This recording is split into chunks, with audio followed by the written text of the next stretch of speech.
Harka fuunee akkam jirtu kabajamtoota hordoftoota Egeree Media kun qophii taatee torbanii fi odeeffannoo wayitawaa yoo ta'u hunda dursuun odeeffannoo wayitawaa fi taatee torbanii har'aaf qabanneen isin beeksisa.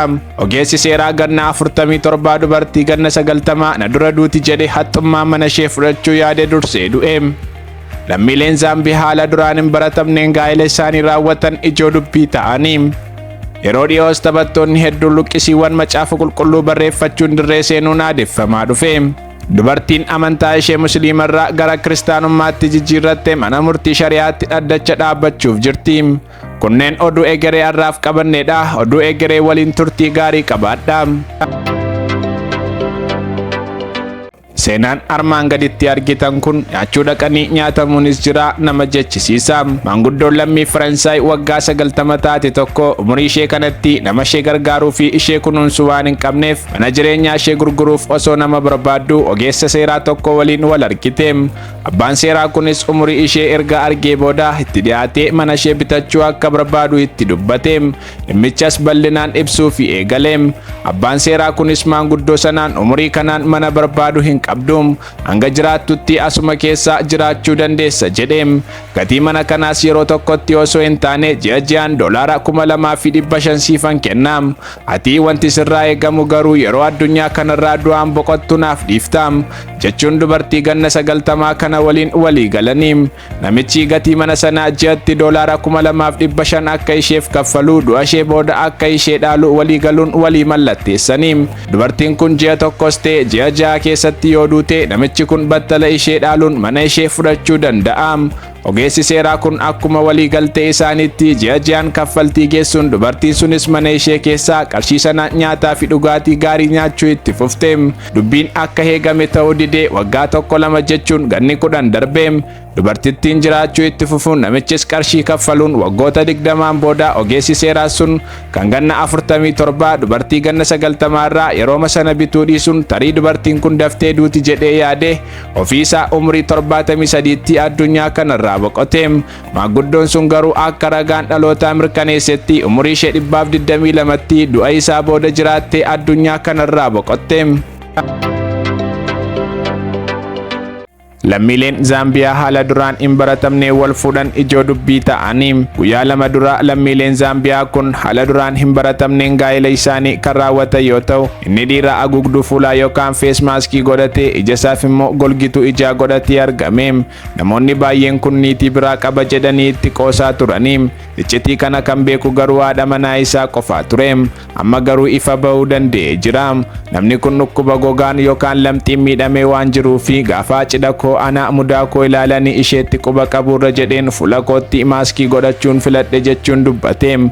Shamarreen kun fuula isaarra onnee isaa mudaa isaarra eenyummaa isaa jaallatteem. Isheen dhiira qofaa miti kan itti heerumteem. Isheen lubbuu fi dhugaa isaatti heerumteem. Gochi kun addunyaan namoota onnee qulqulluu akkanaas ni qabdi edaa kan nama jechisiisu yoo ta'u namoonnis waan hin beeknetti yaada kennuurra akka of qusatan barsiisee jira. Jaalalli dhugaan mudaa hin lakkaa'u. Dubartiin amantaa ishee musliimarraa gara kiristaanummaatti jijjiirrattee mana murtii shari'aatti dhaddacha dhaabbachuuf. Zainab Muhammaduu dubartii ganna 22 biyya Naajeeriyaa naannoo Zamfara jedhamu jiraattu amantaa ishee islaamummaarraa gara kiristaanummaatti jijjiirrachuu ishee erga himameen booda adabbiin du'aa ishee mudachuuf akka jiru dubbatame. Maddeen maatii isheetti dhiyoo ta'an akka jedhanitti imalli shamarree kanaa kan eegale miseensa koorporeeshinii tajaajila dargaggoota biyyaalessaa kan hawaasa isheef maxxanfame Paaster Saamu'eel waliin erga wal arganiin booda lamaan isaanii gatii waliif qaban irratti kan walitti hidhaman si'a ta'u dhiibbaa inni geessiseen amantii kiristaanaa fudhattee jirti. Jijjiiramni ishee utuu baay'ee hin turin kan beekame si'a ta'u kunis aangoota naannootiin akka hidhamtu taasisee jira. Shamarreen kun amma gara fuula duraatti kan mana murtii shari'aa duratti dhiyaachuuf kan jirtu yoo taatu achitti gocha islaamummaa ganuun duutiitti murtaa'uu danda'a jechuun yaadamaa jira. Ogeeyyiin seeraa fi leelliftoonni mirga namoomaa heera Naajeeriyaa garuu kun mirga bilisummaa yaadaa qalbii fi amantii wabii ta'e cabsa jechuun falmaa jiru. Ogeessi seeraa tokko yeroon kun yeroo murteessaadha jedhee jira.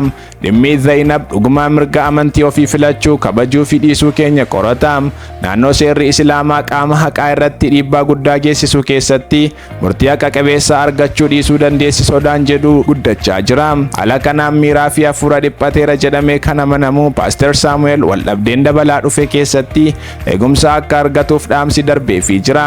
Hawaasni kiristaanaa guutuu Naajeeriyaa keessatti argaman kadhannaa fi abukaattummaa hatattamaa akka taasifamuuf gaafachaa jiru. Maddii Deelii Naajeeriyaan Niwusidha. Yeroo dhiyoo as taphattoonni hedduun luqqisiiwwan macaafa qulqulluu barreeffachuun kan aadeffamaa dhufe yoo ta'u, tapha yeroo darbe Manchester City fi Crystal Palace waancaa FA Cup taphatan irratti taphataan Crystal Palace Joel Ward jedhamu caqasa macaafa qulqulluu Efesoon boqonnaa 3 lakkoofsa 20 irra jiru godhatee seeneem. Akkuma caqasichaattis geeba fudhachuu danda'anii jiru. Inni humna isaa isa nu keessatti hojjetuun wanta nuyi kadhannuu fi wanta nuyi yaaduu dandeenyu hundumaarraa safara malee caalchisee gochuu hin danda'a kan jedhu yoo ta'u, luqqisicha akka amanatan garee cimaa fi sodaachisaa kilaba Ingiliz kan ta'e Manchester City injifachuun geeba kaasuu danda'anii jiru. Egaan kabajamtoota hordoftoota Egeree Media taateen torbanii fi odeeffannoowwan wayitawaa irraaf qabannee kana fakkaataa hanga torban dhufuutti nagaan nuuf turaa. YouTube keenya Egeree Media subscribe gochuu hin dagatinaa.